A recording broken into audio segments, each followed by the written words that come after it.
ہم کریں گے ہر مظلوم کی حمایت۔ السلام علیکم، میں ہوں حرین فاطمہ اور آپ دیکھ رہے ہیں حمایتی نیوز HD چینل۔ نظر ڈالتے ہیں آج کی اہم خبروں پر۔ بلدیہ عظمیٰ کراچی شب بارات مذہبی عقیدت و احترام کے ساتھ منائی گئی۔ خصوصی تقریبات کا انعقاد۔ کراچی ملک بھر کی طرح کراچی میں بھی شب بارات مذہبی عقیدت و احترام کے ساتھ منائی گئی۔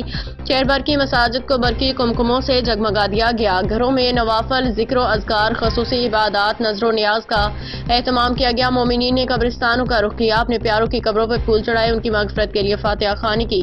ضلع ملیر کے علاقے بھینس کالونی کی جامع مسجد نورانی میں شب بارات کی مناسبت سے مدرسہ حذیفہ بن یمان کے زیر اہتمام جلسہ دستار فضیلت اور تقسیم اسناد کی پروقار تقریب بنا کے تقریب میں قرآن پاک مکمل کرنے والے، حفظ کرنے والے بچوں کی حوصلہ افزائی کی گئی اور تقریب کی صدارت مسجد نورانی کے امام و خطیب مفتی عبدالرؤف نقشبندی نے کی، جبکہ نگرانی مدرسہ حذیفہ بن یمان کے ناظم علامہ ساجد گولڑوی نے انجام دی۔ اس روحانی اجتماع میں علاقے کے مؤذنین، والدین، عوام کی کثیر تعداد شریک ہوئی۔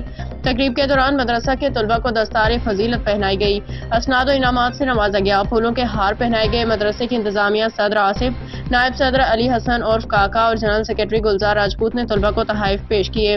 علامہ ساجد گولڑوی نے مدرسہ حذیفہ بن یمان کے طلباء، اساتذہ اور انتظامیہ کو شاندار الفاظ میں خراج تحسین پیش کرتے ہوئے کہا کہ بچوں کا قرآن کریم مکمل کرنا والدین، اساتذہ اور منتظمین کی محنت کا ثمر ہے۔ دوسری جانب شہر بھر میں شب بارات کے موقع پہ مساجد میں خصوصی عبادات، توبہ استغفار، گناہوں سے معافی، ایمان و سلامتی، رزق میں کشادگی، صحت و عافیت اور آفات و بلاؤں سے تحفظ کے لیے دعائیں مانگی گئیں۔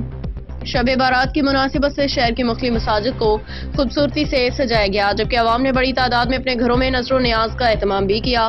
کراچی کی شب بارات کی روح پرور مناظر نے شہر کو ایمان اور نور کی روشنیوں میں نہلا دیا۔ احمد دین حمایتی کی رپورٹ۔